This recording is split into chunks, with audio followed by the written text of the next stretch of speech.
it is that time of the year when people go around with a list of New Year's resolutions. All very well-meaning, but most of us have run out of steam by mid-January. So do New Year's resolutions work or not?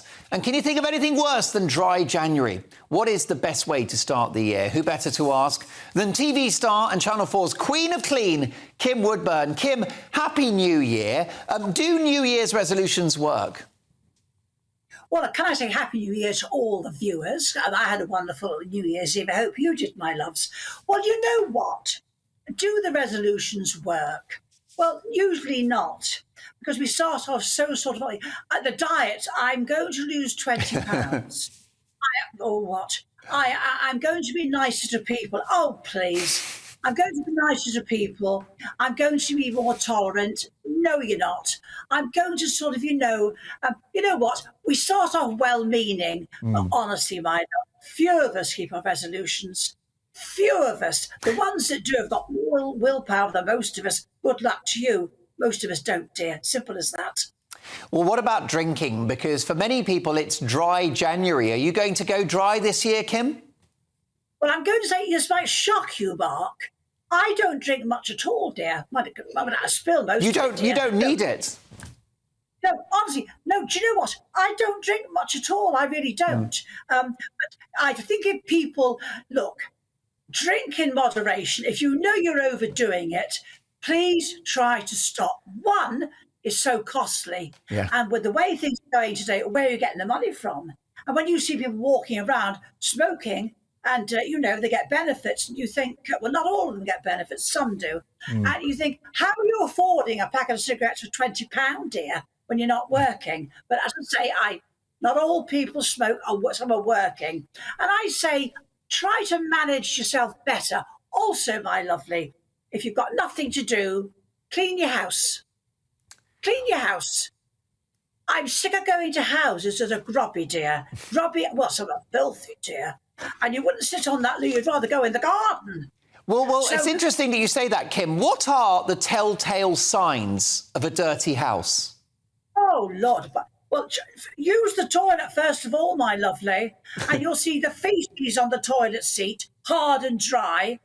You'll see the toilet stained inside with pee, the outside of the toilet with men, because why you men pebble dash is beyond me.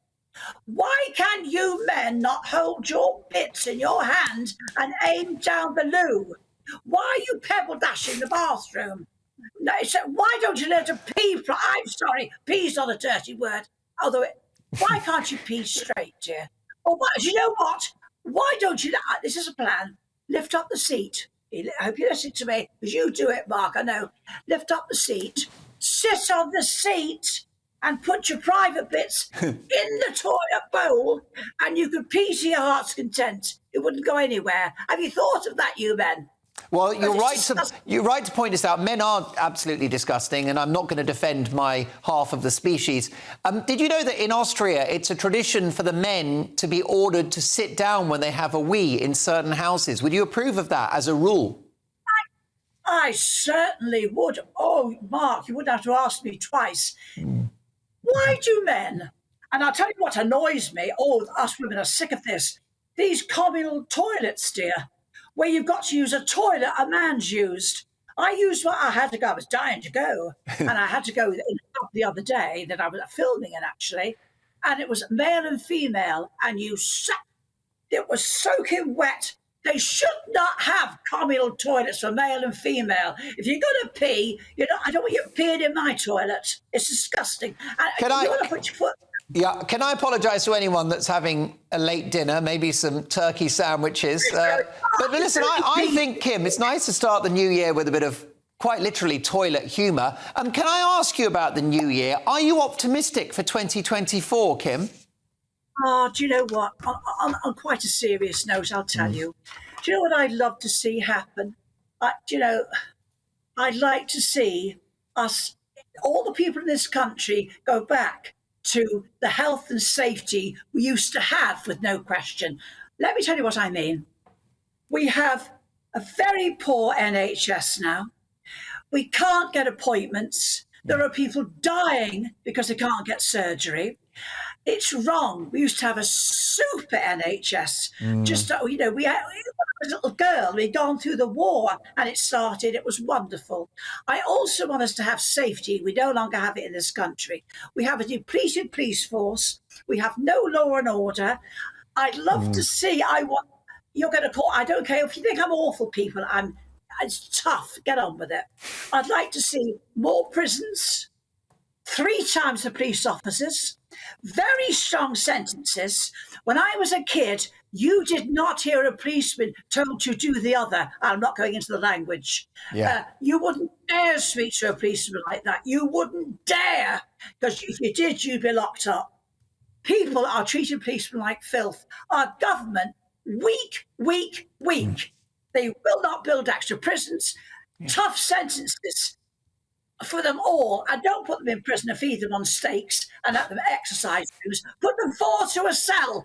I'm sorry, I'm very angry about all this. My husband was a police officer. My first husband was a police. I've had 2 policemen for husbands, and it was very different then. Today, my husband will say to me, I would not join the police force now the way it is. For heaven's sake, Home Office, do something to restore law and order. Stop these people cursing and kicking police officers and then being let out next morning with a breakfast. Well, you're stupid. You're stupid. I live in a dangerous country. It's due to you, for heaven's sake, and also the health system. Now, look, we want doctors, we want nurses. Of course we do. We don't pay them enough. So what they do is, when they train, a lot of them go abroad, where they'll get twice the pay. Can you blame them? Can you seriously blame them? And yet, we're now employing nurses from abroad and doctors, and we're allowing them to come into this country. And if you can bring my husband or my wife and my 3 children, I'll come over to your country and I'll nurse. And we say, you come in, we're short of nurses. What do you think that's costing us in this country? What do you think it's costing to support the nurse or the doctor and their family of 3 or 4? How can you tell me we're saving money? Pay our nurses and doctors more. Treasure them and treasure the police force, because without health and safety, which we don't have, this country, we have nothing. And that's my opinion.